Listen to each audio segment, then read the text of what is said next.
माँ की आखिरी इच्छा, दिल को छू लेने वाली कहानी।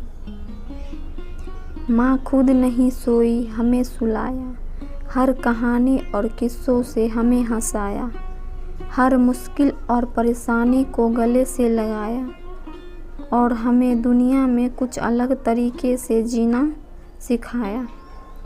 आइए आपको एक कहानी सुनाती हूँ, शायद यह कहानी सुन के आपकी आंखें भर जाए, क्योंकि इस कहानी में एक माँ ने अपने बेटे से अजीबोगरीब अपने एक आखिरी इच्छा की फरियाद की है।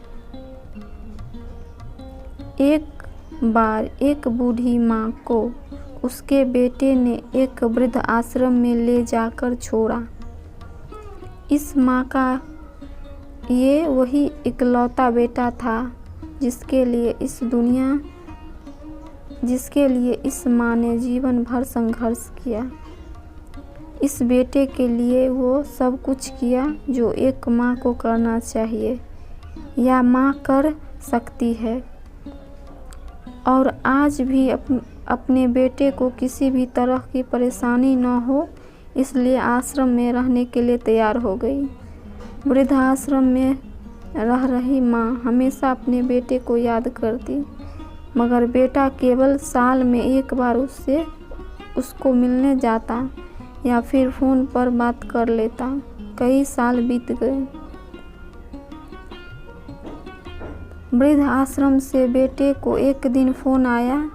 उन्होंने कहा, बेटा जल्दी से आश्रम आके अपनी माँ से मिल लो, वो बहुत सीरियस है।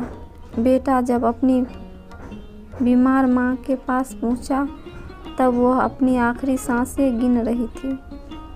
बेटा ने अपनी माँ से उसकी आखिरी इच्छा पूछते हुए कहा, माँ तुम्हारे लिए क्या कर सकता हूँ बताओ।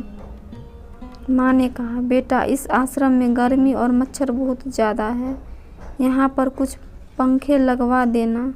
फ्रिज न होने की वजह से यहाँ पर हम बूढ़ों को कई बार भूख पेट ही सोना पड़ता है, क्योंकि किसी ने दिया हुआ खाना खराब होने से नहीं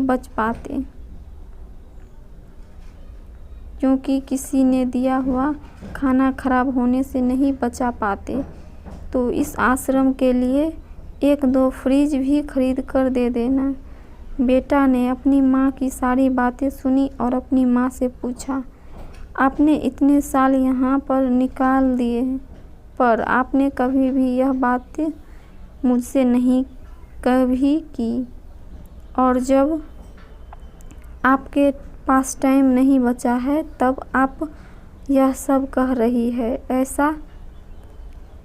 बेटे ने अपनी माँ की सारी बातें सुनी और अपनी माँ से पूछा, आपने इतने साल यहाँ पर निकाल दिए पर आपने कभी भी यह बात मुझसे नहीं कही, और जब आपके पास टाइम नहीं बचा है तब आप यह सब कह रही है, ऐसा क्यों? माँ ने बेटे को जवाब देते हुए कहा, बेटा मैंने गर्मी, भूख और पीड़ा सहन कर ली, लेकिन मुझे पता है जब तेरे बच्चे तुझे यहाँ पर छोड़ जाएंगे तब तू यह सब सहन नहीं कर पाएगा। इसलिए तेरी सुविधा के लिए मैं तुझे यह सब लगाने के लिए कह रही हूँ। खुद से पहले मुझे खाना खिलाती थी वो माँ, मेरे कुछ न कहने पर भी सब समझती थी।